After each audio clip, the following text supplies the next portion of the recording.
Bonjour à tous et à toutes les amis, donc je suis heureux de vous retrouver aujourd'hui pour une nouvelle vidéo sur la chaîne AR15 Nation Tactical, votre chaîne. Sujet de la vidéo, donc aujourd'hui, équipement pour le stand de tir débutant. Donc nous allons commencer la vidéo dans la foulée de suite après ça. Merci à tous les nouveaux abonnés qui viennent d'arriver sur la chaîne. Grand merci à tous ceux qui soutiennent la chaîne, notamment mes anciens abonnés qui ont pris une souscription, avec qui j'ai certains coachings personnels. Donc ça, c'est une option qui est sur la chaîne. Donc je vous invite à aller dans la rubrique communauté, dans l'onglet souscription, où vous avez deux formules de souscription. Donc une formule pour soutenir la chaîne et ainsi avoir quelques petits conseils intéressants pour ce qui concerne l'armement, les options, etc., etc. Et vous avez une deuxième option à 1,99 € pour avoir un coaching personnalisé. Donc, je viens de faire un coaching justement à l'instant avant de faire la vidéo sur tous vos problèmes éventuels que vous pouvez rencontrer sur vos armes, sur les optiques et bien d'autres choses encore, et certains conseils que je pourrais vous donner et des contacts que je pourrais vous avoir pour régler certains de vos soucis. Donc, les amis, sujet de la vidéo aujourd'hui, comme je le disais, donc l'équipement pour le stand de tir pour débutants. Donc, j'ai pris quelques notes parce qu'il y a pas mal de choses à dire. Donc, alors, première chose à savoir, donc quand on débute le tir, évidemment, vous êtes licencié, vous faites partie d'un stand de tir, tout à fait logique jusqu'à maintenant, aucun problème. Alors, il y a plusieurs règles qui sont à savoir, surtout quand on débute, hein, on a tendance à négliger beaucoup de choses, notamment au niveau de l'équipement, pour aller sur le stand de tir. Donc, c'est-à-dire, on va dire, le minimum basique qui peut être important si vous avez le moindre souci sur le stand de tir. Donc, la vidéo, on va traiter du petit équipement que l'on doit avoir sur soi pour aller au stand de tir, donc à préparer à l'avance, si possible. Enfin, c'est ce que moi je préconise, c'est ce que moi je fais, de façon à ne pas me précipiter, de rien oublier, puisqu'une fois que vous êtes sur le stand de tir, si vous avez oublié quelque chose, vous allez avoir l'air d'un débile mental. Donc ça m'est déjà arrivé plusieurs fois, je vous rassure. Donc je vous raconterai quelques anecdotes tout au long de la vidéo à ce propos-là, quelques mésaventures qui me sont arrivées, qui ont dû arriver à certains d'entre vous aussi. Alors, première chose à faire. Alors, simple. Déjà, vérifier si le stand de tir est ouvert. Ça me paraît évident, mais ça m'est déjà arrivé. Donc, première anecdote, d'arriver sur le stand de tir, je me suis pas renseigné, j'ai pas regardé ma boîte mail, ou j'ai pas téléphoné, j'ai pas fait attention au calendrier, bam, le stand de tir fermé pour cause de travaux, pour cause de compétition, ou quoi que ce soit, ou les horaires auraient changé par rapport à certaines saisons. Donc voilà, et ben vous vous retrouvez comme un con avec le stand de tir fermé, et ben c'est retour à la maison, vous avez perdu votre après-midi. Donc ça c'est déjà le premier point. Donc toujours vérifier avant sa séance de tir, notamment la veille, de vérifier si le stand de tir est ouvert et s'il n'y a pas de restriction particulière à ce que vous puissiez aller tirer sur le pas de tir 25 mètres, 100 mètres ou 50 mètres ou au-delà de 300 mètres pour ceux qui ont la chance d'en avoir un. Donc ça c'est le premier point. Ensuite, évidemment, ne pas oublier sa licence de tir, ça me paraît évident, donc bien que maintenant elle soit dématérialisée avec l'application Eden, bon, ça c'est quand même pas mal, ça je trouve que c'est un bon truc dans le sens où ben, si vous l'oubliez, au moins vous l'avez sur votre téléphone portable, donc ça c'est pas mal. Alors, pour ce qui concerne la préparation pour le stand de tir, notamment pour les novices et les débutants, la première chose qui est à faire quand vous achetez une arme, enfin, il y en a deux. La première, en général, je dis bien en général, elles sont livrées en mallette. Pas toutes. Il y en a qui sont livrées en carton. Donc, je trouve ça un petit peu lamentable, mais enfin bon, bref. Donc, soit vous achetez une mallette de transport, arme longue ou arme de poing, tout dépend de l'arme que vous allez transporter pour aller tirer. Soit vous achetez une housse aussi. Ça peut faire office. Bon, ça, c'est le premier truc. Le deuxième truc, le minimum basique. Baguette de nettoyage. Pour l'arme. Là, on parle pour l'arme, on parle pas pour l'homme. L'homme, on va y venir après. Alors, vous avez plusieurs systèmes de nettoyage au niveau du canon. Vous avez ce qu'on appelle, donc, moi, ce que j'appelle les serpentins, donc ici. Donc ça, c'est très bien, c'est léger, ça tient dans la poche, aucun problème. Mais, attention à quelque chose, vous allez vite comprendre pourquoi je vais vous dire ça. Je privilégie sur le stand de tir, je précise bien, ça, ce sera plus pour le terrain, une baguette de nettoyage rigide en laiton relativement souple ou en laiton gainé caoutchouc. Pourquoi? Première raison, si vous avez un étui de coincé dans votre chambre, vous allez pouvoir l'extraire avec la baguette de nettoyage. Chose que vous ne pourrez pas faire bien évidemment avec ça. Ça, c'est la petite astuce. Donc moi, je privilégie toujours d'avoir une baguette de nettoyage laiton ou recouverte d'un revêtement en caoutchouc pour éviter d'esquinter le canon. Mais normalement, si c'est du bon laiton, si c'est une marque connue et viable, vous n'aurez aucun problème, vous n'allez pas esquinter votre canon.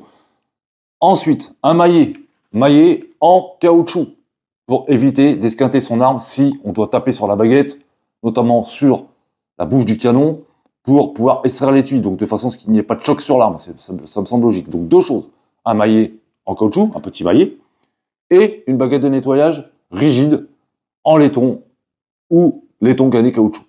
Très important. De qualité, je précise. Ensuite, une brosse à dents ou, donc ça vous revient à rien, hein, une vieille brosse à dents, ou un petit pack que vous pouvez trouver sur plusieurs sites avec la petite brosse qui va bien, la petite brosse métallique ici et une autre ici. Donc ça, c'est pas mal, ça coûte pas cher, ça c'est très bien. Ensuite, on a tous des portables, donc la lampe du portable fera office, mais rien ne vaut cette petite chose-là, qui est très très bien. Donc c'est une lampe de canon, vous voyez, qui éclaire vachement bien. C'est du riz à vide, donc étant partenaire avec le site Conditions Extrêmes qui les vendent, donc je vous conseille d'avoir ça vaut pas très cher, c'est super efficace, c'est vachement bien conçu, en plus c'est aimanté ici, franchement moi j'adore, donc personnellement ça je dis que c'est nécessaire pour pouvoir voir l'intérieur du canon, pour notamment tout ce qui est résidus de tir, etc., etc. Donc, et même de toute façon, si vous allez sur le stand de tir et que vous êtes dans une ambiance sombre, et que vous voulez voir quelque chose par rapport à votre arme, pour quelle que soit la raison, ça fera très bien l'affaire. Ça vous évitera justement de tirer sur la batterie de votre téléphone portable. Ensuite, tout ce qui est clé. Donc, tout ce qui est clé, moi, je vous conseille d'avoir ça. Donc, c'est-à-dire, c'est un petit pack où vous avez toutes les dimensions de clés à laine.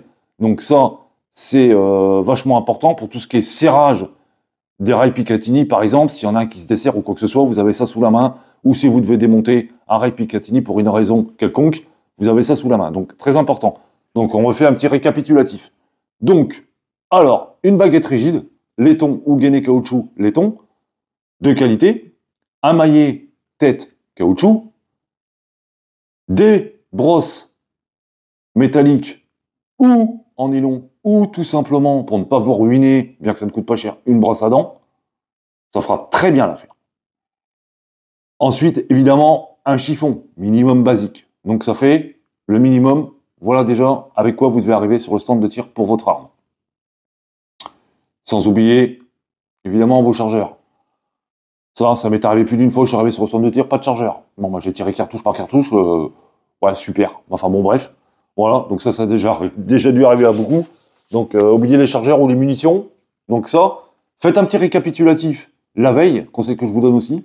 Si vous n'avez pas de mémoire, ou si vous êtes dans une situation où vous devez faire rapide parce que vous êtes fatigué pour une raison quelconque, bah, vous prenez des notes, hein, le chargeur, munitions, telle munition, combien de munitions, combien de boîtes, et surtout, enfin, ça c'est moins grave, les cibles. Donc moi je vous conseille ce genre de cibles, ça elles sont géniales puisqu'en fait, à l'impact, c'est fluorescent, pardon, et vous avez le point d'impact qui sera visible à une certaine distance. Ça, c'est vachement bien, ça, pour les réglages. Donc moi, je vous conseille ça, c'est pas cher, il y en a sur Amazon. Je vous mettrai le lien en description. Donc ça, c'est vraiment très bien, il y en a en plusieurs dimensions. Donc ensuite, pour l'homme, alors là, on va rentrer dans un domaine obligatoire. L'équipement de protection nécessaire pour aller tirer. Donc les centres de tir comportent généralement plusieurs pas de tir. Donc le 50, le 25, le 100, le 300, etc., etc. Donc les emplacements où prend position le tireur, c'est un endroit parfois donc bruyant, évidemment, hein, ça vous le savez tous. Donc vos voisins peuvent utiliser des armes de gros calibre, ce qui est tout à fait vrai. Donc les protections auditives, visuelles et vestimentaires sont de rigueur. Alors, vestimentaire, oui et non. Il suffit d'avoir une tenue où vous êtes le plus à l'aise possible. Ça m'est propre à moi-même. Mais c'est le conseil que je vous donne. C'est pas la peine d'y aller avec le truc, le machin, la protection ci, la protection là. Je vois pas trop l'intérêt. Mais enfin bon, bref, c'est pas ça qui vous fera mieux tirer. Ça, c'est mon opinion. Hein. Ça reste propre à moi-même. Donc la protection auditive, ça c'est une évidence, c'est la plus importante. Donc vous avez plusieurs solutions qui s'offrent à vous. Donc attention parce que je me réfère aux novices pour ceux qui veulent débuter le tir ou qui ont commencé à débuter le tir. Alors attention à plusieurs choses. Donc il y a 3 solutions, comme je vous le disais, qui s'offrent à vous. Le casque anti-bruit ou les deux. Les bouchons de qualité correctement placés est une solution, donc à la fois donc élégante, ça se voit pas trop, ça vous gênera moins qu'un casque. Le bémol, si vous faites du tir de précision de très haut niveau, donc là je me réfère au tireur TLD, la pression du bouchon dans le conduit auditif pourrait altérer légèrement vos sens de l'équilibre et donc la précision de vos tirs. Ça, ils savent très bien de quoi je veux parler. Là, je parle pour de la TLD. Le casque anti-bruit, ils sont très très efficaces. Mais il ne faut surtout pas lésigner sur la qualité. Ça, c'est un facteur à prendre en compte pour la protection. Si vous avez une audition fort sensible ou à protéger, portez-les deux. Donc, c'est-à-dire bouchon anti-bruit, donc comme ici. Ça, c'est très très bien, c'est léger, c'est efficace. Et un casque anti-bruit. Bon, je ne l'ai pas sorti parce que je ne le retrouve pas, je ne sais pas où je l'ai mis. Alors, les bouchons certifiés 32 dB, comme les casques, coûtent environ presque rien. Bon, ça, c'est pour les petits budgets. Donc là, on va taper à peu près dans tous les budgets. Donc ça, c'est pour tout le monde. Donc, ils peuvent être réutilisés. Dans certains clubs, on les met à disposition pour les tireurs gratuitement. Donc ça, c'est pas mal. Parce que si vous oubliez votre casque, ça m'est déjà arrivé à plusieurs reprises aussi, automatiquement, ils en ont sur le stand qui sont à votre disposition. Si les pas de tir ne sont pas surchargés et qu'il n'y a pas plusieurs personnes qui oublient son casque, parce qu'évidemment, on n'en aurait plus à disposition, il faudra attendre. Alors, certains casques anti-bruit donc, sont simplement passifs, d'autres plus chers. Donc, ils sont munis d'un système électronique, donc ça c'est la mode en ce moment, qui filtre la détonation mais laisse passer les paroles. Par contre, c'est excellent. Alors ça c'est pareil, il faut prendre quelque chose de très bonne qualité. Bon, il faut des piles, donc ça c'est l'inconvénient. Pas l'inconvénient. Oui et non, bon, ça me semblait logique. Alors si vous oubliez les piles, vous y allez avec le casque sans les piles, bon, ça va pas le faire non plus. En dehors des instructeurs, donc le casque, hein, cela semble inutile, mais on n'en va pas dans un centre de tir pour faire la causette. Quoique, c'est quand même convivial, on n'y va pas non plus comme un bourru, je vais faire mon tir, je parle à personne, je dis pas bonjour. Bon, je connais pas beaucoup de centres de tir où ça se fait ça. Hein. Donc on est quand même tous des tireurs, on est tous passionnés plus ou moins, on a tous nos passions, on est là, on est tous rassemblés pour la même chose, donc c'est ce que moi j'appelle de la convivialité. Donc évidemment, des fois on discute plus que ce qu'on va tirer. Ça c'est mon cas pour parfois. Alors, certains clubs affichent même sur la porte du stand un panneau demandant de limiter l'occupation des pas de tir pour du bavardage. Alors, personnellement, j'ai jamais eu affaire à ça. Mais je pense qu'il y a dû y avoir des abus, comme toujours, ça c'est typiquement français. Alors, il y a une protection sur laquelle je suis pas trop pour. Je vais m'expliquer, ça m'est propre à moi-même. Les protections genre serre-tête, donc c'est-à-dire bouchon anti-bruit comme ceux-là, mais avec un serre-tête, sont beaucoup moins bonnes et elles peuvent convenir en fonction du type de tir et de la configuration des lieux, donc pratique pour le tir en extérieur. Alors je dirais oui et non, moi j'aime pas trop, ça me gêne. Bon après, c'est chacun son truc. Par contre pour les casques, moi je tire rarement avec un casque anti-bruit, je tire toujours avec des BAB. BAB, B-A-B, bouchon de tir anti-bruit. Alors, une chose vachement importante encore, tout ce qui concerne les yeux et la peau. Alors, les douilles éjectées par les armes sont particulièrement chaudes. Ça, vous le savez tous. Il y en a certains qui ont dû avoir des mauvaises expériences, donc militairement parlant, je l'ai eu aussi. Pas sur le stand de tir, mais militairement parlant, je l'ai eu. Ça pique. Hein. Même si l'arme est conçue pour éjecter dans une direction sûre, c'est-à-dire sur la droite, en général, en haut ou en bas, enfin ça dépend, hein, ça dépend de l'angle, ça dépend de l'arme. Souvent à droite ou en haut, donc c'est vrai que c'est un peu ça, souvent à droite ou en haut, comme je viens de le dire, elles peuvent rebondir sur les parois et se loger là où elles se logent là où vous tirez. Donc il faut donc se protéger les yeux. Donc on appelle ça des lunettes de protection. Ça se vend chez les armuriers. Ce sont des lunettes spécifiques, anti-éclat, donc avec une résistance justement à un choc dû à un étui qui arrive sur les lunettes. C'est recommandé dans certains pays et c'est quasiment obligatoire pour le tir. Parfois, des morceaux de plomb peuvent être éjectés. Ça peut arriver. Bon, c'est rare. Donc, si vous l'avez dans l'œil, vous imaginez les suites. Donc, pour ceux qui portent des lunettes correctrices, il existe des lunettes de protection que l'on peut ajuster par-dessus ces lunettes. Et ça, c'est le top. Et on peut même changer donc les verres. Enfin, les verres de protection. Il y en a des teintés, des moins teintés, plus ou moins teintés, etc. Et c'est vraiment génial pour pouvoir faire des tirs suivant la luminosité. Ça, c'est vraiment bien. Ça, j'ai testé. Franchement, c'est pas mal. Je referai une vidéo à ce sujet-là. Alors, pour ce qui concerne la peau, ça, c'est relativement important et très dangereux. Plusieurs règles sont à savoir. On évite les manches courtes. Les t-shirts, je sais que même s'il fait chaud, c'est pas évident, mais à éviter. Donc, pourquoi? Évidemment, si vous avez un étui qui vous tombe sur le bras, sur l'avant-bras, ou sur le biceps ou quoi que ce soit, eh ben, je peux vous garantir que ça va vous faire tout drôle. La peau est très très sensible. Allez demander à une féminine une douche chaude qui va tomber dans son décolleté, ce que ça va lui faire. À mon avis, il y en a quelques-unes qui ont déjà dû avoir le tour. Donc, on va privilégier une veste ou une chemise avec le col fermé jusqu'en haut, de façon à éviter qu'un étui rentre à l'intérieur. Ça, ce sont des précautions qui peuvent paraître stupides pour certains, aléatoires pour d'autres. Moi, je dis qu'elles sont nécessaires. C'est le minimum. Manche longue, même si on a chaud, ben c'est tant pis. Moi, je préfère avoir chaud et de ne pas risquer de me brûler et d'avoir un incident à ce niveau-là. Puisque en plus, une chose qui est à savoir, c'est que si vous êtes en plein tir, vous avez une munition d'un de vos voisins qui vous tombe sur le bras, avec le réflexe, vous pouvez créer un accident. Donc, on évite tout incident au niveau des munitions, des éjections, au niveau des étuis, etc. Surtout quand on a des voisins. Ce ne sera pas de leur faute, ce sera de la vôtre, puisque vous ne serez pas protégé. Donc, moi, je répète, et j'insiste là-dessus, manche longue, col fermé. Point. Éventuellement, quelque chose qui est très très bien, même si on n'aime pas une casquette. Pourquoi? Puisqu'en fait, la visière de la casquette, si l'étui arrive en haut de la visière, il va retomber. Automatiquement, vous ne l'aurez pas eu dans la figure.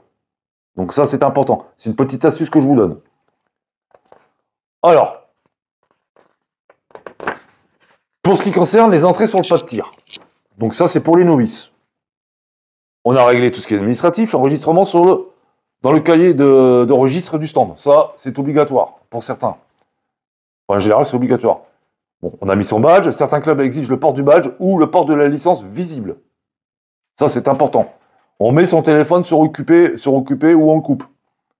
Voilà, pour la simple et bonne raison, c'est que déjà, vous n'allez pas l'entendre. Et ensuite, vous ne pourrez pas répondre. On met son casque anti-bruit et ses lunettes de protection. C'est la première chose à faire, avant de déballer son arme. C'est ce que je vous conseille de faire. C'est, comment dirais-je, un ordre logique. Donc, on arrive sur le pas de tir, on arrive déjà avec les protections auditives installées et les protections au niveau des yeux mises en configuration. Et comme je le disais, on va éventuellement porter une casquette. Ensuite, on va mettre ses cibles, on vérifie si on a ses munitions, on vérifie son arme, et là, on est disponible et on se concentre et on peut aller tirer. Alors, les dernières vérifications jusqu'au moment de rentrer sur le stand de tir. Est-il ouvert? Et bien évidemment, je l'ai dit tout à l'heure, combien de fois c'est arrivé ça? Et certainement plus d'un d'entre vous a déjà dû avoir le tour. On néglige toujours, et on n'y pense même pas, à vérifier sur sa boîte mail si son stand de tir est ouvert ou non. Il peut y avoir n'importe quoi qui s'est produit pendant le mois ou les semaines où vous n'y êtes pas allé, sans que vous soyez forcément au courant. Si vous n'avez pas suivi, automatiquement, vous risquez de vous retrouver avec des portes fermées et un stand de tir qui n'est pas ouvert. Et là, on a l'air d'un débile profond. Surtout si le stand est loin. Donc, ça veut dire retour à la maison, une demi-heure ou une heure de route, on est content. Bref. Maintenant, le petit tour au niveau des accessoires qu'il va falloir aussi avoir sur le stand de tir en supplément. Donc là, petit récapitulatif, on a fait le basique. Bouchon anti-bruit, bab, casque anti-bruit, ou les deux. Baguette de nettoyage rigide pour pouvoir extraire un étui au niveau de la chambre si vous avez un étui qui est resté coincé, ou une mauvaise éjection. Amaillé, tête, caoutchouc. Un jeu de clés à laine de plusieurs diamètres différents de façon à pouvoir démonter tout ce qui est garde-main, tout ce qui est Picatinny sur une arme d'assaut ou sur une arme de poing qui en est équipée. Et une petite lampe.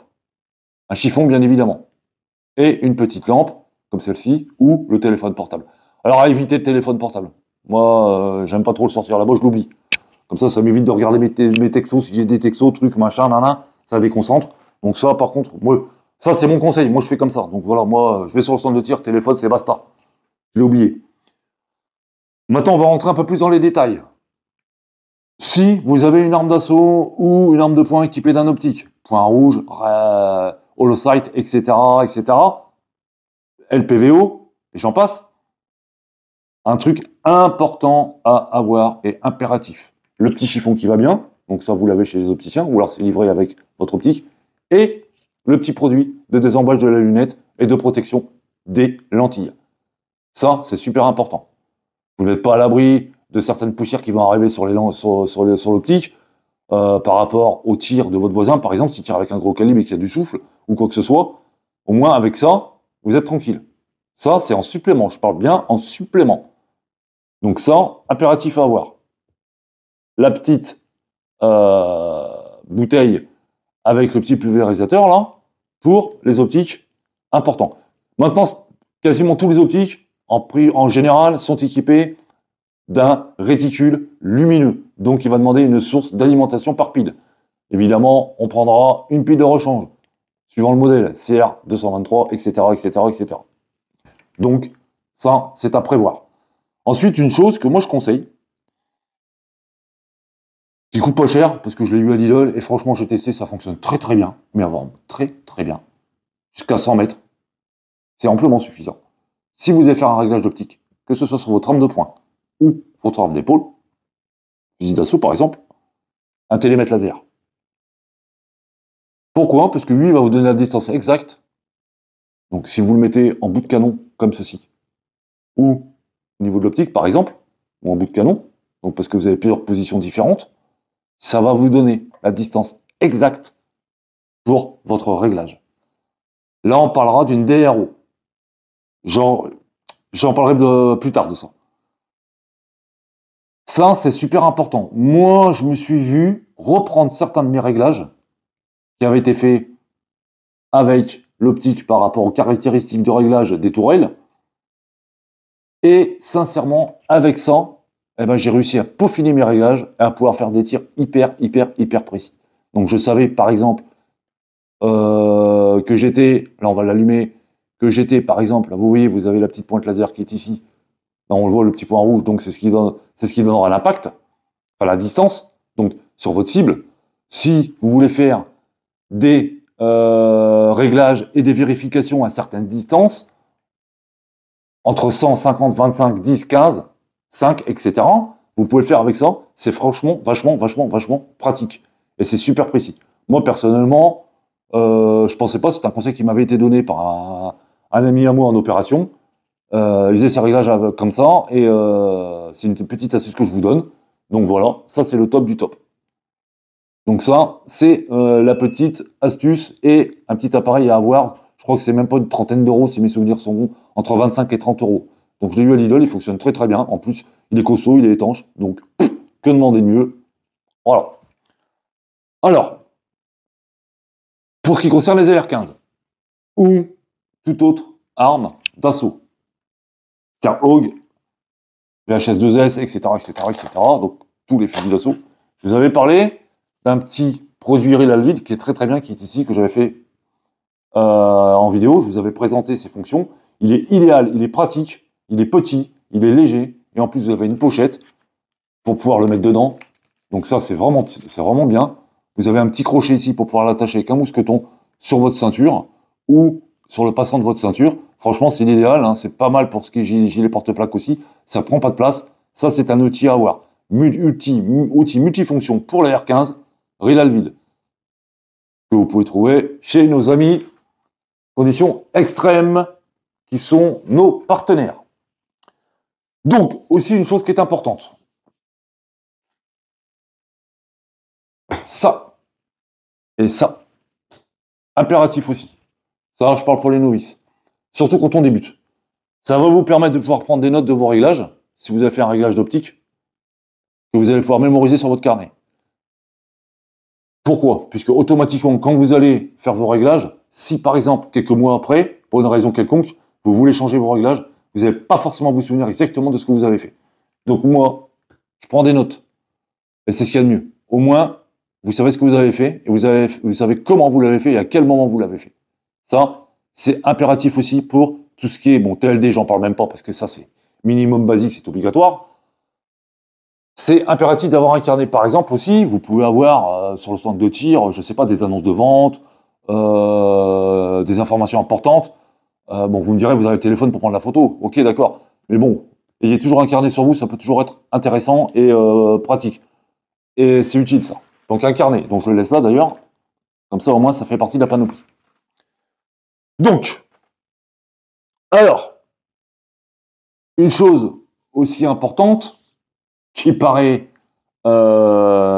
complètement stupide pour certains, une bouteille d'eau. Une simple bouteille d'eau. S'il n'y a pas de point d'eau au niveau du stand de tir, en général, ils ont tous un point d'eau. Faut-il encore qu'elle soit potable? Une bouteille d'eau, parce que en été, on se déshydrate assez facilement. Donc, ça permet de se rafraîchir, ça permet de se réhydrater. Surtout si on reste longtemps en poste, c'est quand même vachement important. Donc, une petite bouteille d'eau, ou une gourde, ou quoi que ce soit, ça mange pas de pain. Pas de la vinasse, hein, c'est interdit. Hein. J'en vois venir, là, déjà. Ouais, j'en vois venir.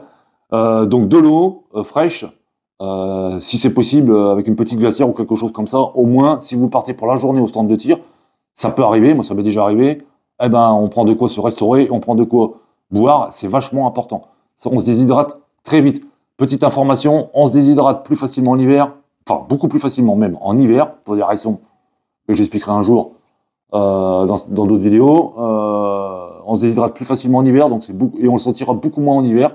La déshydratation va arriver beaucoup plus vite en hiver qu'en été. Voilà les amis. Donc, je vous remercie tous d'avoir regardé la vidéo. Donc, petit récapitulatif rapide. Ça fera la 3e fois, mais c'est pas grave. Mais au moins, ce sera ancré. Donc, une baguette rigide, laiton ou recouverte d'une partie caoutchouc par-dessus pour pas esquinter le canon, pour pouvoir éjecter un étui coincé au niveau de la chambre. Ensuite, une brosse à dents ou un petit pack de brosses comme celle-ci, ça c'est très très bien. Une lampe, ou téléphone au pire. Bouchon anti-bruit, casque, ou les deux. Chiffon. Carnet, crayon. Là on va parler pour les novices, et évidemment la cible. Alors, les cibles, si vous les oubliez, c'est pas trop grave, parce qu'en général dans les stands de tir, ils vont vous en vendre. Bon, ce sera de la C150, la C50, mais c'est pas grave. Bon, au moins vous serez dépanné. Et puis vous avez toujours quelqu'un qui sera peut-être là, qui sera sympathique à côté de vous, qui vous filera une cible. Donc, c'est moins grave d'oublier sa cible que d'oublier ses chargeurs et ses munitions, par exemple, ou alors ses protections auditives. Quoique non, puisqu'en fait, comme je vous disais tout à l'heure, ils ont des casques à disposition en général. Donc, les amis, je vous remercie tous d'avoir regardé la vidéo. N'oubliez pas d'appuyer sur la petite cloche de notification pour être au courant des dernières vidéos qui sortiront. Soyez à l'affût sur la rubrique communauté. J'y mets pas mal d'informations. En ce moment, un peu moins parce que j'étais très très occupé. En sachant que les vidéos me demandent beaucoup de temps, beaucoup de travail, beaucoup de recherche. Et comme je vous l'ai déjà dit à plusieurs reprises, c'est pas une chose facile du tout d'être youtubeur et de faire une chaîne sur l'armement, puisque À l'heure d'aujourd'hui, nous avons certaines censures.